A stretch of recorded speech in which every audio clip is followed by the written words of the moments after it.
உலகம் முழுவதும் வாழக்கூடிய குபேரன் டிவி நேயர்கள் அனைவருக்கும் வாராகி அம்பாளுடைய நல்லாசிகள், வாழ்த்துக்கள். ஜெய் வாராகி, ஜெய் ஜெய் வாராகி. இப்போது இந்த சித்திரை மாதம் பிறந்திருக்கு, புது வருஷம் பிறந்திருக்கு. புது வருஷம் பிறந்திருக்கு. நாம் ஏற்கனவே பதிவில் சொல்லியிருந்தோம், உலக பொருளாதாரங்கள் சரியில்லாமல் இருக்குது. வேர்ல்டு வைட், உங்களுக்குன்னு இல்லை, எனக்குன்னு இல்லை, எல்லாருக்குமே, சின்ன சின்ன குடும்பங்கள்ல இருந்து எல்லாருக்குமே ஒரு வருமான பாதிப்பு, எதிர்காலம் பற்றிய பயம். எப்படி இருக்குமோ, வேலை இருக்குமா, வேலை இருக்காதா. மெயினாக நமக்கு சின்ன ஒரு 10,000 5,000 சம்பளம் வாங்குகிற நமக்கே இந்த பயம் இருக்கும்போது, பெரிய இன்வெஸ்டர்ஸ் இருப்பாங்க, பெரிய முதலீடுகள் இருப்பாங்க, கம்பெனி நிறுவனங்கள் இருக்கும். அப்போ அவங்களுக்கெல்லாம் இந்த வருஷம் நமக்கு எப்படி இருக்க போகுது, பணங்காசு எப்படி இருக்கும், பணம் வருமா, பணம் சேருமா, இது நம்ம இப்படி கூட சொல்லலாம். இப்போது சித்திரை மாதம் பிறந்திருக்கு, அடுத்த சித்திரை வரலும் இதுதான் ஃபினான்ஷியல் இயர்னு சொல்கிறாங்க. இது நாம் செட் பண்ணலைங்க, செட் பண்ணது இங்கிலீஷ்காரர். இப்போ பாருங்கள், ஜனவரி மாதம் தானே அவங்களுக்கு ஆரம்பம், டிசம்பர் மாதம் தானே எண்டு. அப்போ ஜனவரி ஆரம்பித்து டிசம்பர் வரலும் தானே அந்த இங்கிலீஷ்காரன் என்ன சொல்லணும், ஃபினான்ஷியல் இயர்னு சொல்லியிருக்கணும். ஆனால் நம்மளுடைய சித்திரை வருஷ பிறப்பை ஏன் அவர் ஃபினான்ஷியல் இயராக முடிவு பண்ணாங்கனாக்கா, அதுதான் நம்ம சித்திரை வருஷ பிறப்பு. இந்த சித்திரை மாதத்துலேருந்து அடுத்த பங்குனி மாதம் வரையிலும் இதுதான் ஆங்கிலேயர் செட் பண்ணது. அப்போ நம்ம ஜாதகம், ஜோதிடம், பஞ்சாங்கம் இதை வச்சு தான் ஒவ்வொருத்தருக்கும் பணங்காசு எப்படி இருக்கும், வருமானம் எப்படி இருக்கும், சேமிப்பு எப்படி இருக்கும், கடன் சுமைகள் எப்படி இருக்கும், கடன் அடையுமா, இந்த ஃபினான்ஷியல் இயரில் இவங்க இந்த லோனை கம்ப்ளீட் பண்ணுவாங்களா, இவங்க கேட்ட இடத்துல அந்த லோன் கிடைக்குமா, வருமானம் சேருமா, மெயினாக இவங்களுடைய முதலீடுகள். இப்போ ஒன்றும் இல்லைங்க, சாதாரணமாக நாம் ஒரு சீட்டு போடுறோம், சின்னதாக ஒரு கடையை வச்சுருக்கிறோம், ஹோட்டல் வச்சு நடத்துகிறோம், 2 நாள் சிலிண்டர் வரலை, உடனே நமக்கு அது பதற்றமாக ஏற்படுது, அங்கே கடன் நடத்த முடியல, லாக் ஆகுது, வியாபாரம் தடைபடுது. அப்போ அந்த கடையில் வேலை செய்கிறவங்களுடைய வருமானம் தடைபடுது. இப்போ இது போல் பெரிய பெரிய நிறுவனங்களை நினச்சி பார்க்கணும், பெரிய பெரிய கம்பெனிகளை நினச்சி பார்க்கணும், இப்போ இன்வெஸ்டர்ஸ், அரசாங்கத்தை நினச்சி பார்க்கணும். அதே போல் ஆயில் பிஸ்னஸ் பண்ணக்கூடியவங்க, ஷேர் மார்க்கெட்டில் போடக்கூடியவங்க, கோல்டு பிஸ்னஸ் பண்ணக்கூடியவங்க, சில்வர் பிஸ்னஸ் பண்ணக்கூடியவங்க. அப்போ இந்த மாதிரி முதலீடுகள் எல்லாம் என்ன ஆகும், இந்த முதலீடுகள்லாம் நமக்கு லாபத்தை கொடுக்குமா. நிறைய முதலீடுகள்லாம் பார்த்திங்கனாக்கா இப்போ மார்க்கெட் டவுன் ஆன உடனே வெளியில் சொல்ல முடியாத துயரத்தில் இருக்கிறாங்க.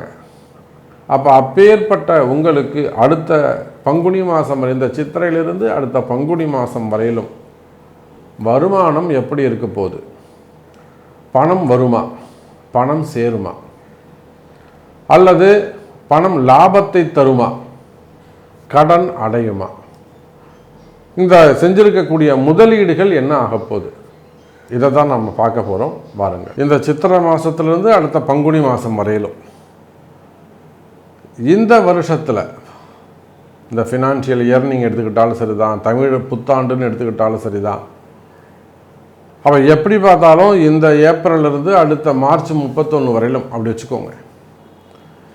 இந்த வருஷத்தில் யாருக்கெல்லாம் சொத்து வாங்கும் யோகம் உண்டு, சொத்து வாங்கும் யோகம்னா புதுசாக இருக்கலாம், பழசாக இருக்கலாம், பூர்வீக சொத்தாக இருக்கலாம், சேர வேண்டியதாக இருக்கலாம், இல்லை நீங்கள் புதுசாக ஏதோ ஒன்று வாங்க வேண்டிய சொத்தாக இருக்கலாம். யாருக்கெல்லாம் சொத்து வாங்க வேண்டிய யோகம் இருக்குது, யாருக்கெல்லாம் வீடு அமையும் யோகம் இருக்குது, யாரெல்லாம் வீடு வாங்குவாங்க.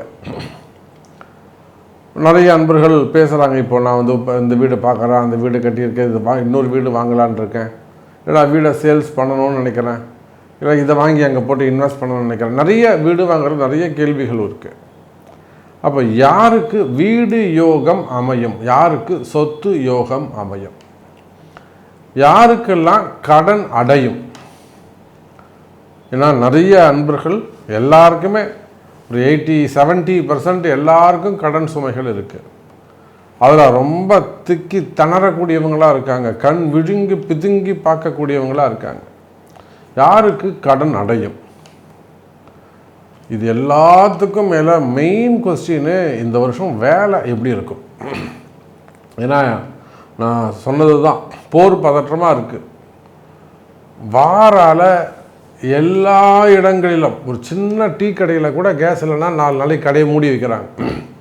சின்ன தொழிலாளி அது ஒரு டெய்லி ஒரு 700 800 சம்பளம், 4 நாள் கடையை மூடிட்டாங்கன்னா அந்த குடும்பம் என்ன ஆகும்?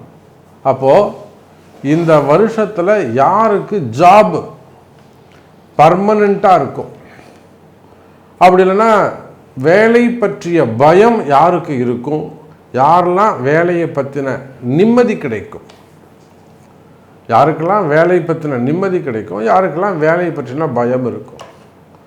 அப்படி இல்லை ஜாப் எல்லாம் பார்த்தீங்கன்னா யாருக்கெல்லாம் வேலை கிடைக்க போகுது, புதுசாக யாருக்கெல்லாம் வேலை கிடைக்க போகுது. வருமானம் டோட்டலாக ஒரு சிங்கிள் லைனில் சொன்னோம்னா இந்த சித்திரையிலிருந்து அடுத்த பங்குனி மாதம், அடுத்த ஏப்ரல் 14ஆம் தேதி வரையிலும் உங்கள் வருமானம் எப்படி இருக்க போகுது, உங்கள் லாபம் எப்படி இருக்க போகுது, பணங்காசு வந்து சேருமா, இதுதான். அதே போல் உங்களுடைய முதலீடுகள், கடைசியாக உங்களுடைய இன்வெஸ்டிங், இதெல்லாம் எப்படி க்ரோத் ஆக போகுது அப்படின்னு ஃபுல் டீட்டெயிலாக ப்ரீஃபாக பார்க்கலாம் பாருங்கள். அன்பார்ந்த கடகராசி, கடகராசிக்கு இந்த கணக்கு ஆண்டு ரொம்ப யோகமான ஆண்டாக அமைகிறது. யோகம் எப்படி அமையும்? ஒன்றுமே இல்லைங்க. கடகராசிக்கு உச்சம் பெற்ற சனி பகவான், கடகராசிக்கு உச்சம் பெற்ற குரு பகவான், ராசியில் வந்து உட்காரக்கூடிய குரு, ரொம்ப கிரக அமைப்பு சிறப்பாக இருக்குது. வேறு ஒன்றுமே வேணாம். ஒரே சிங்கிள் லைனில் சொன்னோம்னா இந்த சித்திரை மாதத்துலேருந்து அடுத்த பங்குனி மாதம் வரையிலும், இந்த 2026 ஏப்ரல் 1ஆம் தேதி முதல் அடுத்த 2027 ஏப்ரல் 14ஆம் தேதி வரை நடக்க இருக்கின்ற இந்த ஒரு வருட கணக்கு வருடம் கடகராசிக்கு கொடிகட்டி பறக்கின்ற ஒரு யோகம் உண்டு. சார், 12 ஆண்டுகளுக்கு பிறகு பணம் வந்து பல வகையிலும் வந்து சேரும், பணம் வருமானம் அதிகரிக்கும், பண கஷ்டம் விலகும், பண தட்டுப்பாடு விலகும். பண தட்டுப்பாடாக இருக்குது சார், ரொம்ப ட்ரையாக இருக்குது, ஃபண்டு ஃப்ளோ இல்லை, பண பற்றாக்குறை உள்ளது. கவலை வேண்டாம் கடகராசி என்பர்களே. ஜூலை மாதத்திலிருந்து உங்களுக்கு படிப்படியாக பணங்காசு வந்து சேரப்போகுது, வருமானம் அதிகரிக்க போகுது. மெயினாக கடகராசி என்பர்களே, ராசியில் உச்சம் பெறுகின்ற குரு பகவான், அவரோட கூட வந்து சேரப்போகிற கேது பகவான். அப்போ அந்த குரு கேது தொடர்பு ஒரு மிகப்பெரிய நல்ல கோடீஸ்வர யோகத்தை கொடுக்கும். சார், யாருடைய ஜாதகத்திலெல்லாம் இந்த குருவும் கேதுவும் சேர்ந்துருக்காங்களோ அதெல்லாம் அவங்க எல்லாம் ஆரம்ப காலத்தில் ஒன்றுமே இல்லாமல் சாதாரண நிலையில் இருந்திருப்பாங்க. ஒரு வயசுக்கு பிறகு தான், ஒரு 30 வயசுக்கு மேலே தான் படிப்படியாக 2 ஊர் 3 ஊர் மாறி அதுக்கப்புறம் தான் வாழ்க்கையில் அவங்களாம் முன்னுக்கு வந்து இன்றைக்கி தொட முடியாத உயரத்தில் இருப்பாங்க. இதெல்லாம் இந்த குரு கேதுவுடைய அமைப்பு. அதே போல் இந்த குரு சனியுடைய அமைப்பு அதே போல தான். நல்ல ஞானியாக இருப்பான், நிறைய அட்வைஸ் கொடுப்பான். இவனுடைய அட்வைஸ் மற்றவங்க கேட்டாங்கன்னா அவங்க சூப்பராகிடுவாங்க, இவன் ஐடியா இவனுக்கு ஒத்து வராது. அப்போ இதெல்லாம் குரு சனி அடுத்தவங்களை ஏற்றி விடுற ஏணியாக இருப்பாங்க கடகராசி அன்பர்கள். அப்போ இப்படியெல்லாம் நன்மை தர்மம் செய்து நல்ல புண்ணியத்தை சேர்த்து வச்சுருக்கிற கடகராசி அன்பர்களே, இந்த கணக்கு வருடம் உங்களுக்கு சிறப்பானதாக இருக்கும். பணங்காசுகள் வந்து சேரும், பணம் வருமானம் அதிகரிக்கும். யார் உங்களுக்கு பணத்தை கொடுக்கணும்? குரு தாங்க பணத்தை கொடுக்கணும். பணம்னு சொன்னாலே அது குரு பகவான். அந்த குருவே உங்கள் வீட்டில் தான் உட்காந்து அதிகாரம் பெறுகிறார். அப்போது கவலையே வேண்டாம் கடக ராசி அன்பர்களே. இந்த கணக்கு வருடம் லாபம் அதிகரிக்கும், சொத்துக்கள் வாங்குவதற்கான யோகம் உண்டு. வீடு வாங்கிறது, இடம் வாங்கிறது, சொந்த ஊரில் வாங்கிறது, இல்லை இருக்கிற இடத்துல அந்த ஊர்லேயே வாங்கிறது, வெளிநாடுகளில் வாங்கிறது, வெளி ஊர்களில் வெளி மாநிலங்களில் வாங்கிறது, இல்லை வெளிநாடுகளில் முதலீடுகள் செய்வது. அப்போது சொத்து பத்துக்கள் சேரும். வீடு கட்டுறது, வீடு வாங்குவது, இடமாக வாங்கி வைக்கிறது. அதே போல் உங்களுக்கு சேர வேண்டிய சொத்துக்கள் பாக பிரிவினைகள் இருக்குமே ஆனால், அதில் ஏதேனும் ஏமாற்றங்கள் இருக்குமே ஆனால் வரவேண்டிய பணங்காசுகள் சேரும். கடகராசி என்பர்களே, உங்களுக்கு சேர வேண்டிய சொத்துக்கள் சேரும். அப்போ இடயோகம் உண்டு, வீடு வாங்குகிற யோகம் உண்டு, வீடு கட்டுற யோகம் உண்டு, சொத்துக்கள் எல்லாம் குவியும் யோகம் உண்டு. அண்ணன் தம்பிகளுக்குள்ள கஷ்டம் இருக்குல்ல, ஒரு வாக்குவாதங்கள் இருக்குது, சண்டைகள் சச்சரவுகள் இருக்குது, குடும்ப தகராறு இருக்குது. அதெல்லாம் விலகி ஸ்மூத்தாகி அந்த வம்பு வழக்கு இருந்தால் கூட கவலைப்படாதீங்க கடகராசி என்பர்களே. சொத்துக்கள் உங்களுக்கு சேரும், இடம் சேரும். அதே போல் கடன் சுமைகள், கடன் பிரச்சனைகள் குறையும்.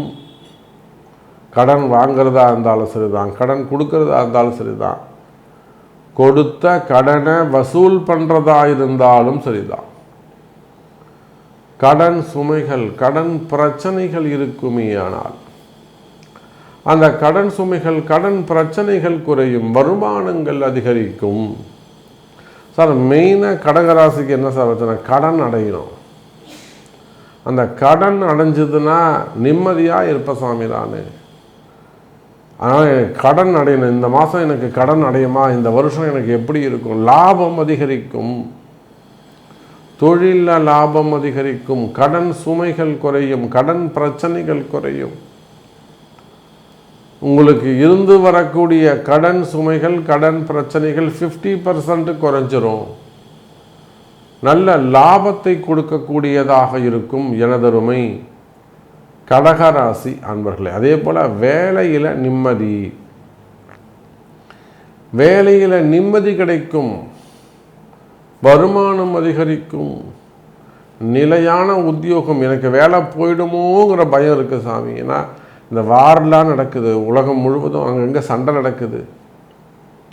எனக்கு அதனால் வேலை போயிடுமோ, எங்கள் கம்பெனியில் சூழ்நிலை பாதிக்கப்படுமோ, வேலை போயிடுமோன்ற பயம் இருக்குல்ல. வேலை போயிடுச்சு, எனக்கு வேலை கிடைக்குமா?